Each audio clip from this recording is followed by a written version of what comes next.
Welcome back, subscribers. It's Johnny. I'm in a garage. Right? No shit, Sherlock. Looks like a garage. Yeah. Well, let's talk about some helmet cams.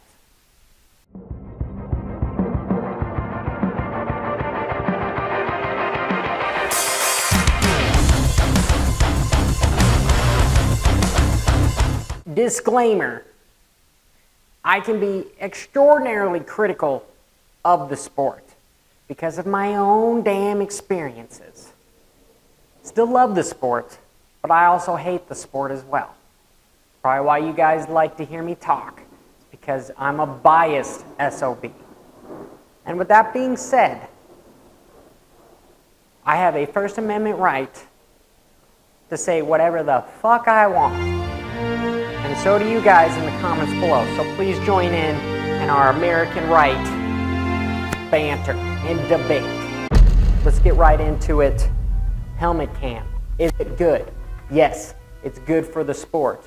We need to have more outlets to be able to show the world our very small sport that is dirt bike racing. I don't know why we do it, because the risk versus ruin is the statistics far exceed what you can gain from it. So, camera mounting. Can't have it on the head anymore. Why? I think it's because it's a danger. There's a saying, with more evidence, you've got to be able to adjust your views. What we know about injuries, maybe there could be some more leverage involved with having it on the head.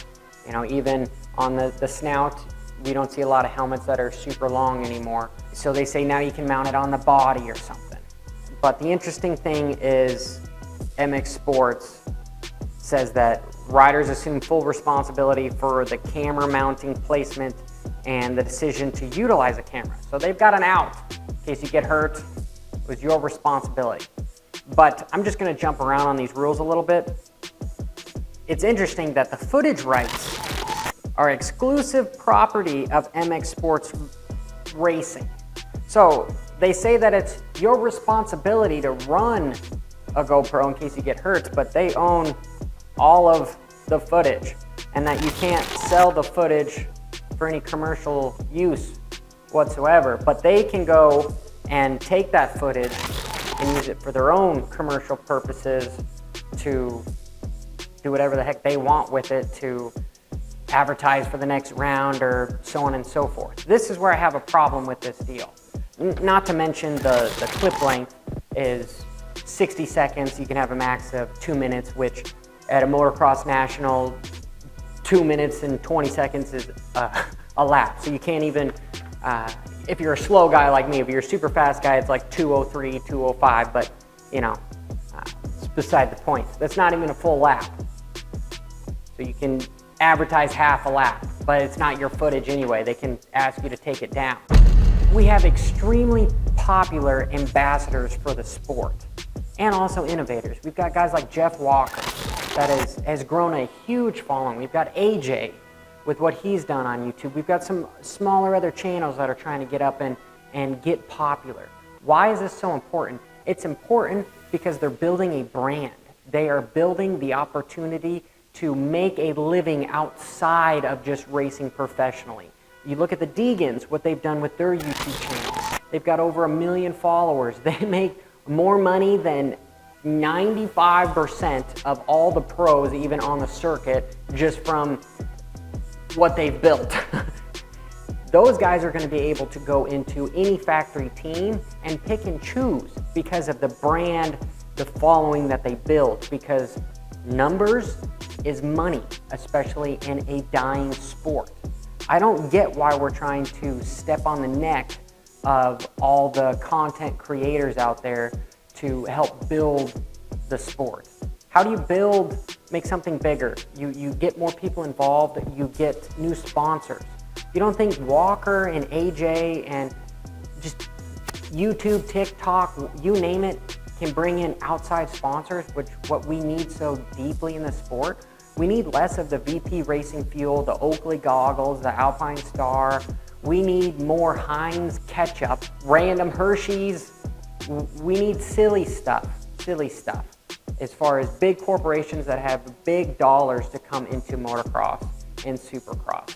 And the way to do it is to show the world. I'm digressing with them having complete ownership over all the footage, when in reality, these guys like myself, I go out, I race, I post something on YouTube, it gets attention, and I could bring more audience, more fans, more money into the sport. That helps MX Sports, Pro Motocross, Feld Entertainment. It helps their bottom line.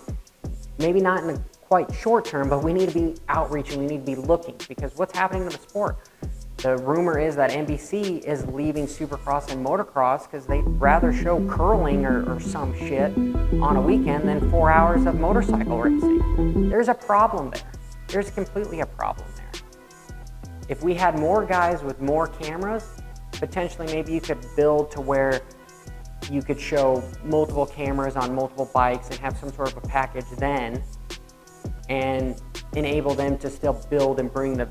I'm just bantering, explaining that I see that this is wrong and we should go about it differently. Open the floodgates, let it happen. What's the worst that can happen? You have to shut it down later? Cool, okay?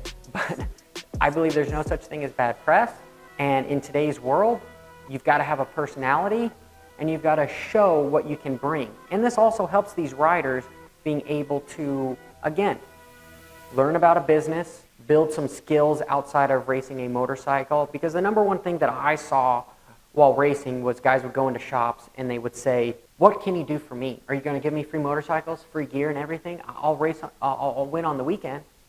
You know, I'm pretty good at twisting a throttle. That's not how business works, guys. It's what you can do for a business. How much attention can you bring to them? How much product can you sell for them before they even start thinking about giving you anything? And this helmet camera is a way for you to do that. Let me know in the comments below. This is Johnny F. Hopper. Till next time, keep it WFO.